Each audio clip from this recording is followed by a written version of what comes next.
그게 뭔 말인데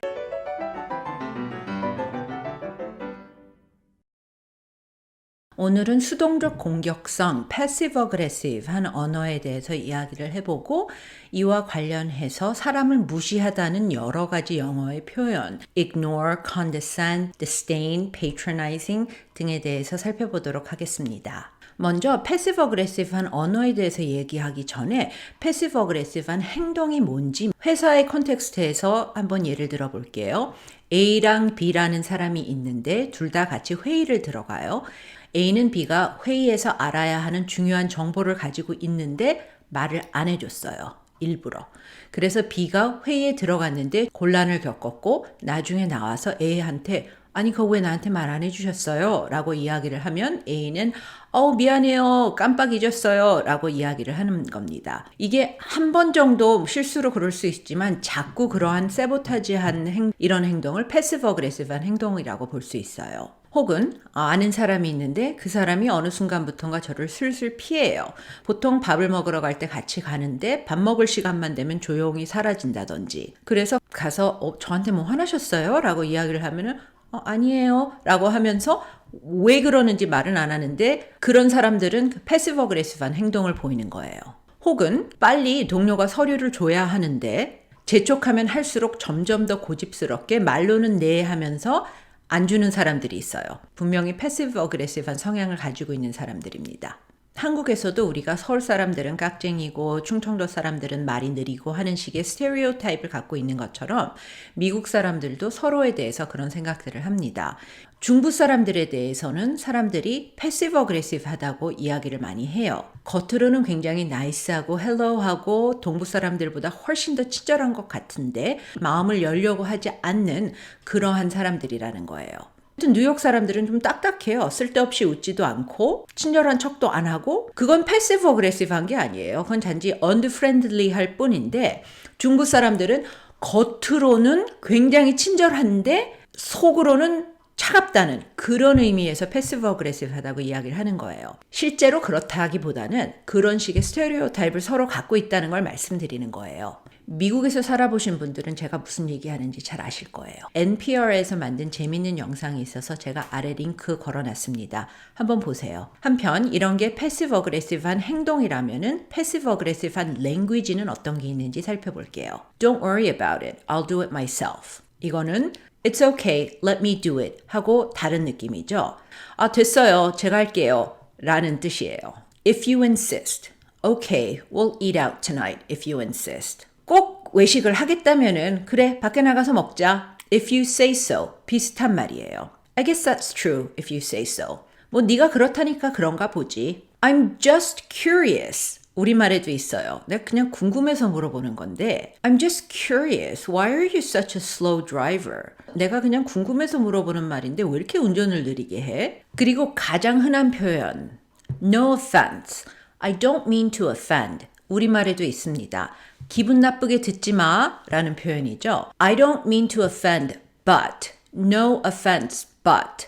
but 다음에는 좋은 말이 나오는 경우가 없어요. I don't mean to offend, but I don't think you should wear that dress. 기분 나쁘라고 하는 말은 아닌데 그 원피스 좀 안 어울리는 것 같아. 비즈니스 상황에서 그리고 이메일에서 흔히 쓰지만 많은 사람들이 패시브 어그레시브하다고 느끼는 대표 표현은 Thanks in advance입니다. Thanks in advance는 미리 감사드려요 라는 뜻인데 거기에는 뭔가 부탁을 하면서 부탁을 받는 사람이 응당, 당연히 나의 부탁을 들어줄 거라는 전제가 깔려 있어요. 그렇기 때문에 패시브 어그레시브 하면서 presumptuous하다고 사람들이 느끼는 표현입니다. 비즈니스 상황에서 하나 더 이야기해 볼게요. At my earliest convenience. 직역을 하면 내가 편할 때라는 뜻입니다. At your earliest convenience는 들어보셨을 거예요.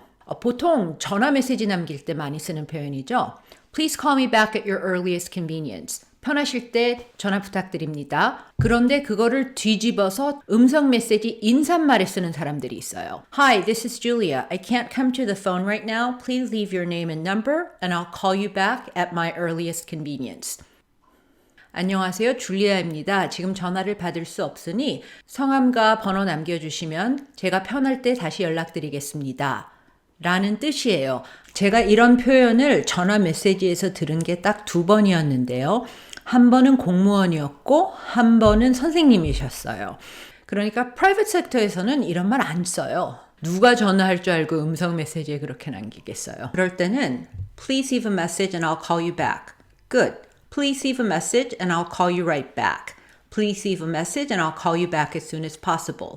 다 괜찮습니다. 그런데 굳이 내가 편할 때 전화 드릴게요 라고 말하실 필요는 없습니다. 그리고 아무도 그렇게 안 해요. 저 딱 2번 들어봤어요. 하지만 사람들이 모여 살면서 또 같이 일하면서 패시브 어그레시브한 표현을 안 쓸 수도 없죠. 사람이 때로는 뭔가 공격을 해야 되는 경우도 있는데 그거를 항상 직접적으로 할 수는 없잖아요.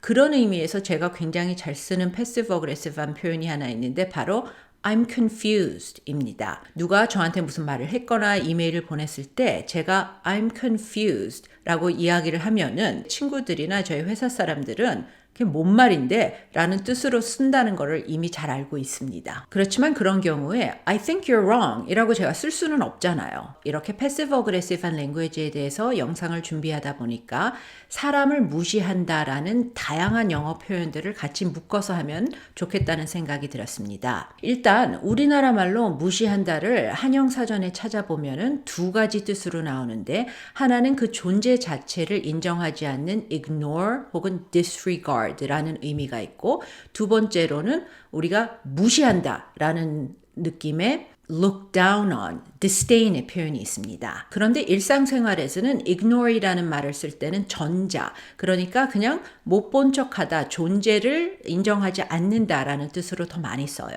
예를 들어서 My phone rang but I ignored it. 전화가 울렸는데 안 받았어. 거기는 감정이 개입된 게 아니죠.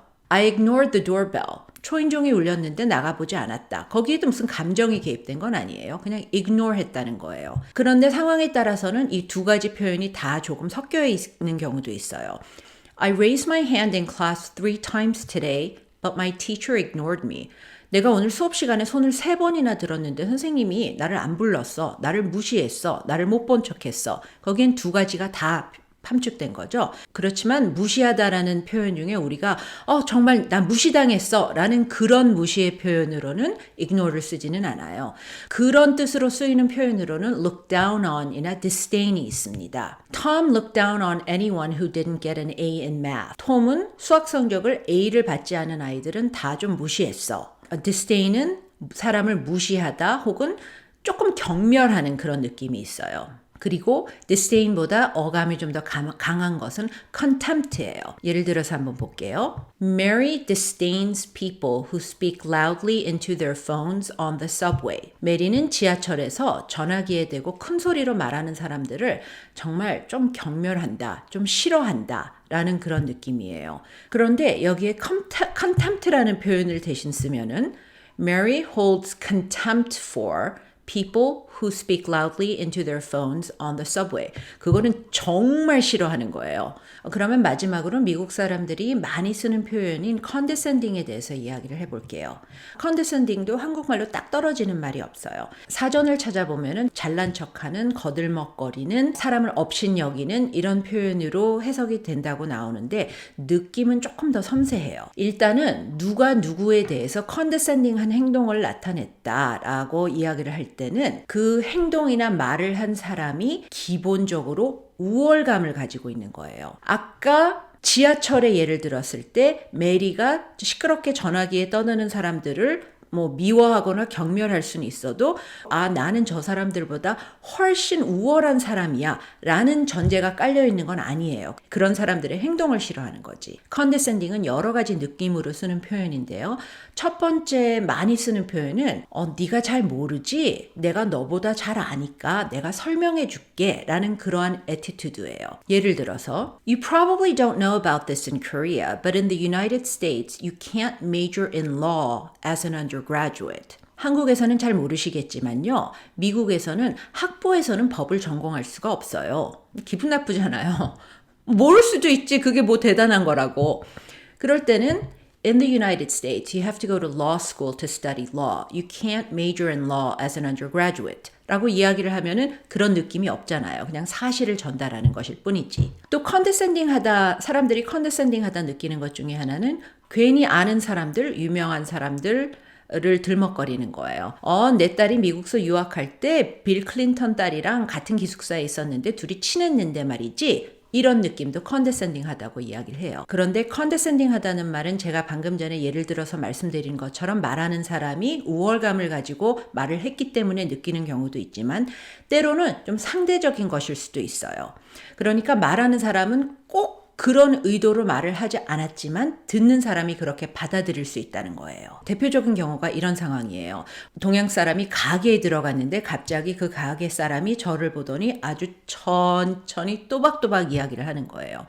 그거를 제가 만약에 한국에서 관광을 와서 영어가 좀 불편한 사람이면은 고맙게 느낄 수도 있지만 교포들은 누가 그러면 굉장히 그걸 컨데센딩하게 느껴요. 아니 왜 내 피부색을 보고 당연히 내가 영어를 못할 거라고 생각하지? 라는 식으로요. 그리고 또 나이 드신 백인 분들이 흔히 하는 컨데센딩한 질문 중에 하나가 동양 사람을 보고 이야기를 하면서 Where are you from? 이라고 물어보는 거예요. 저는 한국서 온 사람이기 때문에 어떤 할머니랑 뭐 가게에서 이야기를 하다가 그분이 저한테 Where are you from? 이라고 물어보면은 별로 기분 안 나빠요. 그러면 저는 I'm from Korea 라고 그냥 얘기를 해요. 그런데 얼마 전에 제 교포 친구들이랑 얘기를 하는데 굉장히 기분 나빠하더라고요. 그래서 Where are you from? 이라고 물어봤더니 I'm from New Jersey 라고 대답을 했다라는 거예요. 그러니까 이런 식으로 컨데센딩 하다는 거는 말하는 사람의 의도와는 다르게 듣는 사람이 기분 나쁠 수 있는 것. 또 젊은 사람이 연세가 많이 드신 분이랑 이야기를 하면서 갑자기 목소리를 크게 하면서 또박또박 이야기를 하면은 젊은 사람은 그런 의도가 아니었는데 나이 드신 분은 얘가 왜 이렇게 컨데센딩 하지? 라고 느낄 수가 있어요. 한편 정치적인 콘텍스트에서도 컨데센딩 하다는 말을 쓰는 경우가 있는데 아주 좋은 예가 있어요. 트럼프를 지지하는 저소득층 백인들에 대해서 진보 쪽에서 하는 말이 있어요. You are voting against your self-interest. 당신들은 자신의 이익에 반하는 쪽에 표를 던지는 겁니다. 라고요. 그러니까 트럼프나 공화당은 어차피 부익부 빈익빈 정책을 추진하는 당인데 왜 저소득층인 당신이 더 좋은 사회보장 프로그램 등을 지지하는 우리 진보 쪽을 찍지 않고 보수 쪽을 찍느냐라는 의미에서 하는 말인데 트럼프 지지자들은 그런 말을 들으면은 네가 뭔데? 왜 내가 내 스스로 나의 이익에 대해서 인지를 못한다고 그런 우월감을 가지고 나를 쳐다보는데? 라고 반박을 하는 거예요. 여기서 잠깐 저는 누구 편을 드는 게 아닙니다. 이게 컨데센딩 하다는 말의 의미를 잘 보여주는 예라서 이야기하는 것일 뿐입니다. 컨데센딩을 쓸 수 있는 콘텍스트에서 patronizing은 거의 항상 쓸 수 있어요. 보통 컨데센딩이라는 말을 조금 더 많이 쓰지만 그렇다면은 컨데센딩이 커버하지 않지만 patronizing이 커버하는 약간의 그 1%의 차이는 제가 보기에는 patronizing은 condescending한 행동을 하는 주체가 큰 단체이거나 조직이거나 국가이거나 혹은 개인에게 파워를 행사할 수 있는 상황일 때 조금 더 적합한 표현이에요. 그러니까 patronizing은 우리나라 말로 좀 가부장적이다라는 뉘앙스가 살짝 섞여 있어요. 이런 예를 들 수도 있어요. 한 회사가 있는데 그 회사가 IT 정책상 직원들의 인터넷에 페이스북이나 온라인 쇼핑몰을 접속하지 못하도록 IP를 차단을 하는 거예요. 이건 굉장히 patronizing한 행동이에요. 물론 근무 시간에 페이스북에 들어가서 노닥거리면 안 되죠. 그렇지만 그거를 직원들에게 이야기를 하고 직원들이 스스로 알아서 하는 거랑 그냥 IP 차원에서 이것을 블록을 시키는 거랑은 회사가 직원을 대하는 태도의 차이인 거죠. 이런 경우에는 회사가 직원들에 대해서 condescending 하다는 표현보다는 patronizing 하다는 표현을 쓰는 게 더 정확해요. 어쨌든 저는 만들면서는 재밌었는데 들으시는 여러분들은 재미있으셨는지 모르겠어요. 어쨌든 끝까지 오셨으니까 오신 김에 좋아요와 구독 눌러주시면 감사하겠습니다. See you in the next video.